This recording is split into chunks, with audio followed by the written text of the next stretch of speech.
Tampa Police Department. Good morning. He's on the home. Everybody? Okay. Can you come outside for me real quick, please? For what? Because We got a call for service here. Not here. Lady, don't play the game.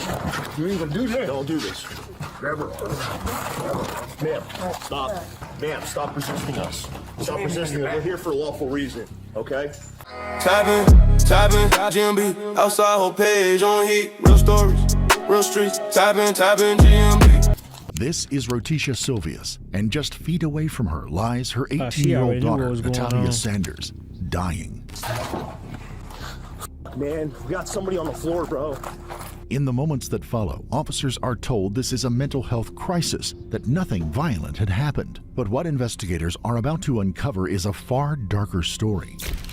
Okay, I'm sorry, what happened? I was strangled. Okay, by who? It was the beginning of one of the most devastating and disturbing cases of domestic murder Florida has ever seen. One that started with a call for help and ended with a daughter who never made it to graduation.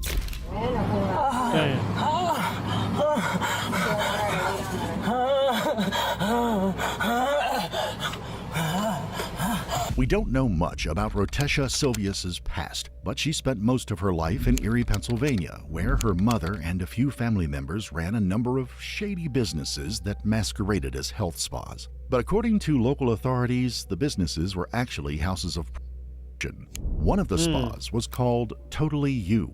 Rotisha and her sister Corinne allegedly began working there as prostitutes as soon as they turned 18.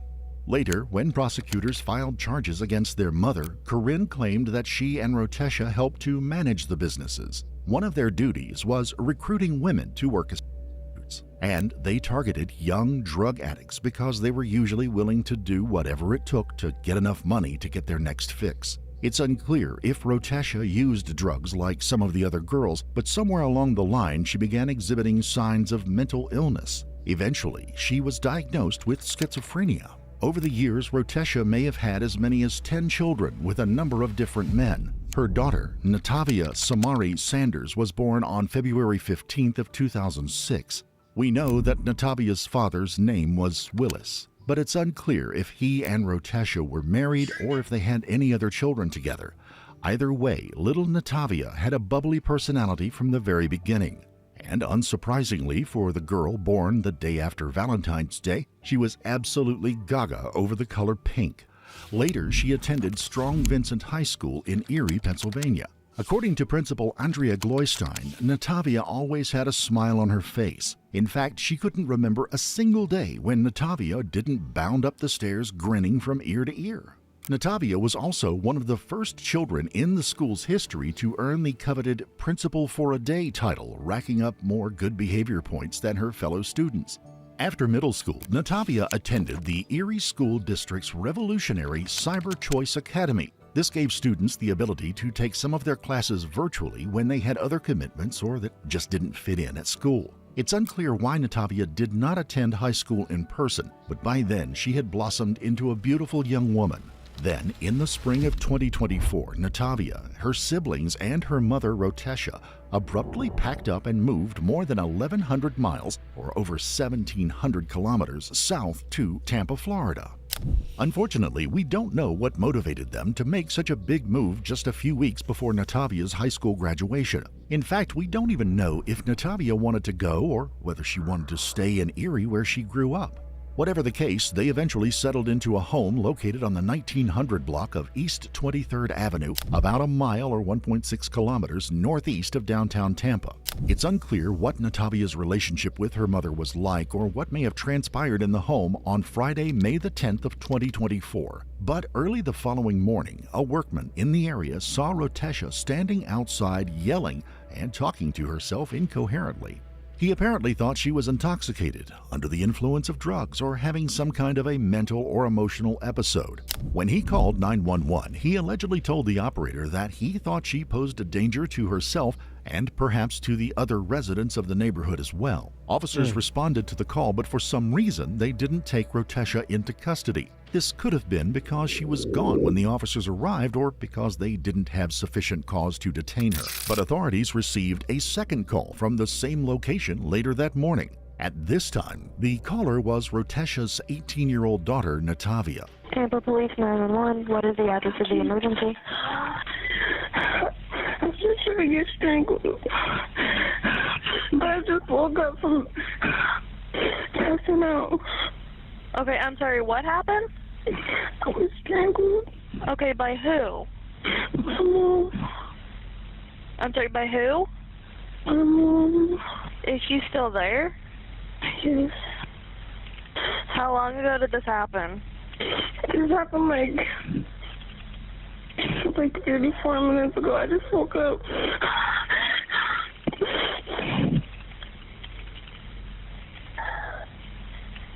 Okay. Where is your mother now? She's outside my room. Shortly in the call, the operator heard what sounded like a door opening, and then moments later, the call was disconnected. The operator immediately dispatched officers to the residence and began trying to reestablish contact with Natavia. The front and back doors were both locked when officers arrived on the scene 14 minutes later.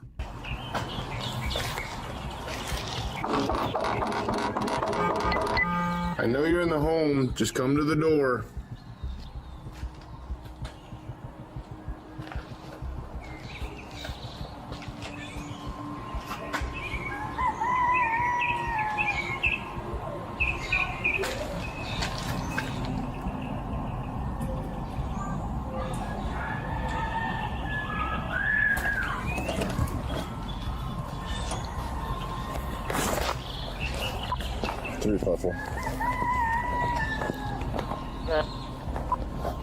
Man, Did it's you guys crazy. attempt to call back? Because now the lights are out. I think I hear him screaming upstairs, but I can't tell. Another officer joined him at the scene moments later. Was it? Turned it out, and then I couldn't tell if it was screaming upstairs or where it was. Look, the couches are up on the wall. You see this? Like up here? See this? Yeah. Almost like, not barricade, but you heard screaming? Yeah, did you hear a scream for help or something? I think so. Police department!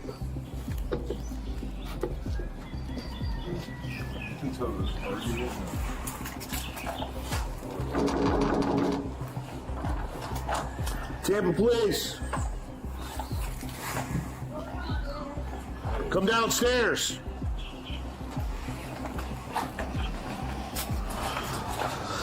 The officers knocked and asked the occupants to come out of the home multiple times before 38-year-old Rotesha Silvius finally answered the door. Tampa Police Department. Good morning. He's all in the home. Everybody? Okay. Can you come outside for me real quick, please? For what? Because We got a call for service here. Not here. Lady, don't play the game. You ain't gonna do that. Don't do this. Grab her. Ma'am, stop. Stop it. You're not going to stop us from entering the house. I didn't do that. Ma'am, open the door. Stop. 31, come to the front. Ma'am, stop resisting us. Stop resisting us. We're here for a lawful reason, okay? Here, got that? After a brief scuffle, they did subdue her, handcuff her, and escort her from the home and put her in the back of one of the patrol vehicles. Sit down. Look on my Facebook. Sit down here. Over here. You know what? Come up. Stand up. You don't have to be aggressive. No, do me a favor. Hey, stop. Hey, do me a favor. Just hang out with her. Where my car? I gotta go upstairs, man. In the car, please. Figure it out. Just keep an eye on this. According to police reports, nearly 6 minutes had elapsed by the time they re-entered the home to check on the other occupants. That meant that nearly 20 minutes had elapsed since Natavia called 911. The officers quickly found 3 children, ages 3, 5, and 9, inside the home. They were all terrified, but thankfully uninjured. Natavia, however, was unconscious on her back on the kitchen floor. Man, we got somebody on the floor, bro. She looks 607, bro.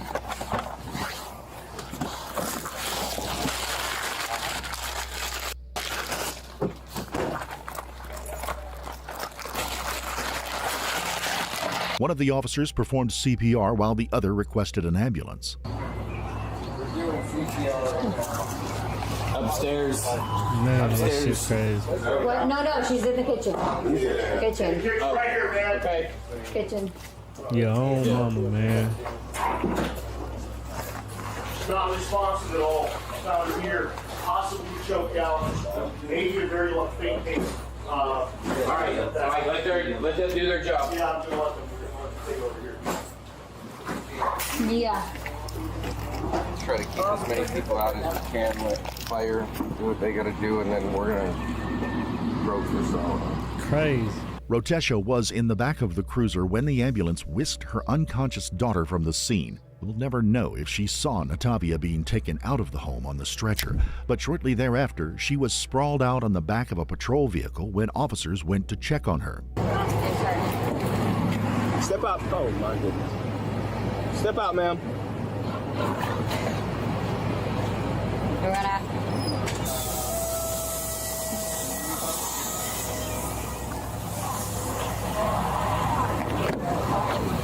Come on. Come on. Come on. Think I'm bad? No. Huh? No. Oh, what's wrong? What's wrong with you?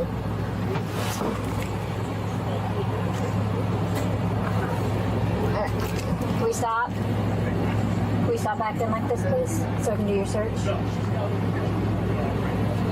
Brandon, I need you to, like, help me out now. Get one of them to come over here and say so as well. And from there, Rotesha's behavior became increasingly bizarre and erratic. You should act like that while you were... No, she was talking to us, we had a rapport, and she started making something about being single-handed, taking something, I forget exactly what she said. Something about We'll just have fire. Yeah. So check her. Don't let her fall.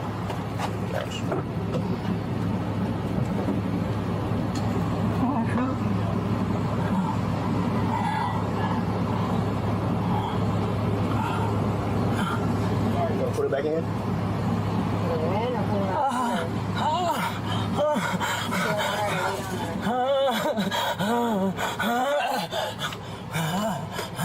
They poisoned me. You know,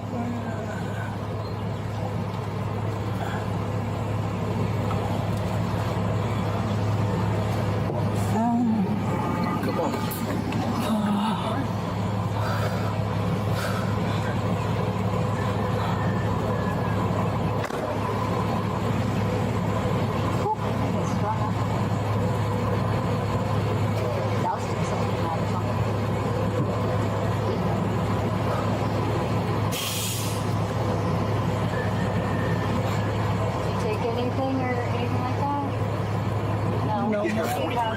Not yet. We're just coming to. Young lady, what's your name? Rotesha Silvers. And you live here? Yes. How long have you lived here? A few months. A few months? Okay, who do you live here with? Me and my children. Your children? The small children? Like the babies? I seen one or two little babies. What about the other person there? No, I have 3 kids. You have 3 kids? How old are your kids? How old are they? 9, 3, and 4. 4? Okay. When asked who else was in the house, she told officers that she had 3 young children. But interestingly, she failed to mention her 18-year-old daughter, Natavia. So who's here today with you? Me and my 3 kids. You and your 3 kids? Okay. The 3 and 4-year-old, were they upstairs? Okay. And then where's your 9-year-old? They're all upstairs. They're all upstairs? We were all up there. Okay. We just got up and I was going to give them a bath. Who's in the kitchen? Somebody's in the kitchen a little bit older than 9, though. They're not 9 years old. I couldn't even tell you. You couldn't even tell you? I only have 3 kids. Okay. Okay. All right, hang tight. Hang tight. Hang tight. Do you want to see The fire department, do you want them to check you out? I'm fine. I just want my kids. She's fine. I don't know what happened. Like, You want them just to take vitals of her or something? And after that, she said this. is this Black Hawk Down? Like, who are these people? The police department, police and fire. It's anyone's guess if Rotesha was acting or whether her emotions and odd behavior were genuine. Either way, she eventually admitted that she had 4 children instead of 3 like she had initially stated. Who went to the hospital just now, do you know?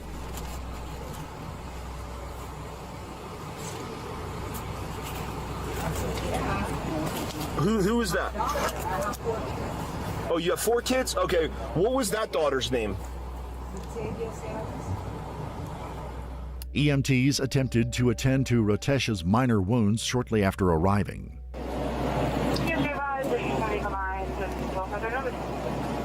I'll actually leave her. If she doesn't want it, she won't. We're good. I'm fine. Are y'all okay? Why are y'all here? What's that? If you could just look at her and make sure she's You don't want us to check you out? No, I'm fine. I got the influence or anything. Everything's fine.